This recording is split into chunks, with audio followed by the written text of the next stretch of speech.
Às 15 horas e 30 minutos exatamente do dia 5 de novembro de 2015, portanto amanhã se fará a comemoração de um ano. A barragem da Samarco se rompeu e a lama desceu para o Vale do Rio Doce, destruindo um distrito chamado Bento Rodrigues, matando gente. E a coisa continua até hoje. Hoje nós entrevistamos o prefeito Duarte Júnior, da cidade de Mariana, a qual pertence o distrito que acabamos de referir. E ele nos deu uma entrevista espetacular a respeito do drama que está vivendo aquele povo e a sua prefeitura em razão da omissão do governo até hoje. A primeira pergunta foi essa: como é que está a situação hoje? Se você falar assim, tem algum recurso do governo federal ou do governo do estado? Não tem nada. Não veio recurso nenhum de nenhum dos dois. Então, poxa, por que então eu vou conversar com o governo federal fala que eu tenho que resolver com a Samarco. Eu vou conversar com o governo do estado, resolve com a Samarco. Eu vou conversar com a representante da Samarco, não existe no nosso código tributário o lucro cessante, né? A empresa não pode cobrar isso. O município não pode cobrar isso, né? O tributo cessante. E aí a gente fica com o pires na mão e fica indo de um lado para o outro e os serviços essenciais correndo risco. E a gente tem que fechar as contas, a lei de responsabilidade fiscal te obriga a fechar as contas no final do ano. Você tem uma população que precisa de apoio e aí você não tem o suporte que deveria ter no sentido de maior apoio para ajudar nos serviços essenciais. Então eu sim faço uma crítica em relação a nesse sentido, porque não percebo a real preocupação no sentido dos serviços essenciais, a preocupação com a população, nem do governo do estado, do governo estadual, federal, no sentido de preocupar que esses serviços essenciais não corram o risco de ser suspensos. A verdade é que as mineradoras e o governo criaram um fundo de 20 bilhões de reais. A pergunta foi feita: esse dinheiro chega e de que forma para a prefeitura de Mariana? Eles constituem esse fundo de 20 bi, com acordo do governo federal, governo do estado e as mineradoras, mas não incluem nesse acordo que a cidade mais afetada no sentido de perda de receita, de cuidado com as pessoas. Vou te dar um exemplo: o que eu gastava com medicamento hoje eu estou gastando o dobro. Por quê? Porque tem mais gente desempregada. O que eu gastava com assistente social eu gasto o dobro. Por quê? Porque tem mais gente desempregada.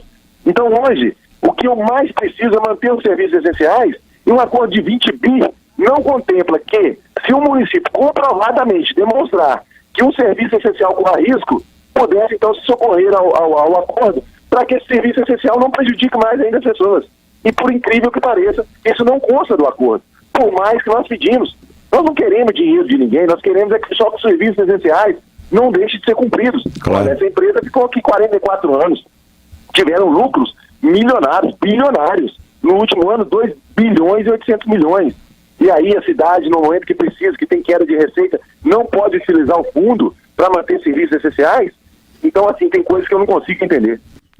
Neste momento nós estamos apresentando também em vídeo a situação dramática da lama que existe ainda hoje, povo observando a destruição total de toda aquela região em razão desse maior acidente ecológico da história do Brasil. A gente já ia encerrar a entrevista quando o prefeito Duarte Júnior, na verdade, pediu a palavra para fazer uma súplica. E agora eu chamo a atenção dos deputados e senadores de Minas para a súplica do prefeito Duarte Júnior.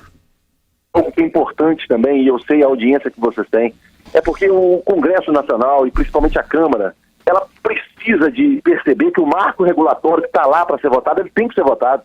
É a única solução da gente começar a pensar o futuro de uma forma diferente. Porque é lá dentro do marco regulatório que tem que se criar uma agência, em vez de ser o DNPM, ter um órgão, passar a ser uma agência. É lá que tem que aumentar a tributação. É inadmissível que os municípios só fiquem com 2% líquido do tributo. Nós estamos tentando passar para 4% do bruto. Né? Olha o que é o petróleo hoje. Infelizmente isso está parado na Câmara dos Deputados. A Dilma, quando era presidente, chegou a anunciar que estava acordado entre as mineradoras, que já ia ser votado na Câmara.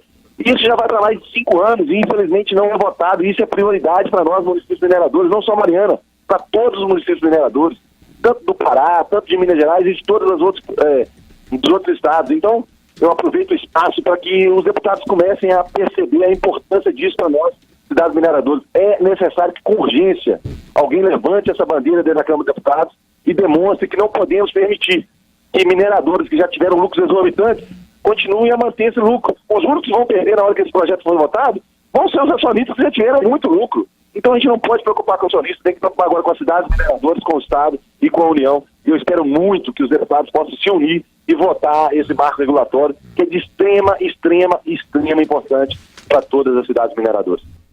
Muito bem, fica aí o vazio para a grande bancada de deputados de Minas Gerais. É uma grande bancada. Minas tem 53 deputados no Parlamento Brasileiro, na Câmara Federal, e os 3 senadores, o Aécio Neves, o Antônio Anastasia, os 2 do PSDB, e o do PTB, que é o Zezé Perrella. A entrevista foi dada pelo prefeito Duarte Júnior, da cidade de Mariana. Amanhã faz um ano. Eu abri dizendo que às 15h30, exatamente do dia 5 de novembro, começou o desastre. 3 horas depois, a lama chegava ao Rio Doce. Ambientalistas acreditam ser incerta a possibilidade de se recuperar o rio. Segundo um biólogo e ecólogo, André Ruski, que atua na Estação Biológica da Marinha Augusto Ruski, no município de Aracruz, no Espírito Santo, tendo em vista que a lama já chegou ao mar, a declaração dele é a seguinte: os rejeitos só começarão a ser eliminados do mar em 100 anos no mínimo. Bom dia, São Paulo. Bom dia, Brasil.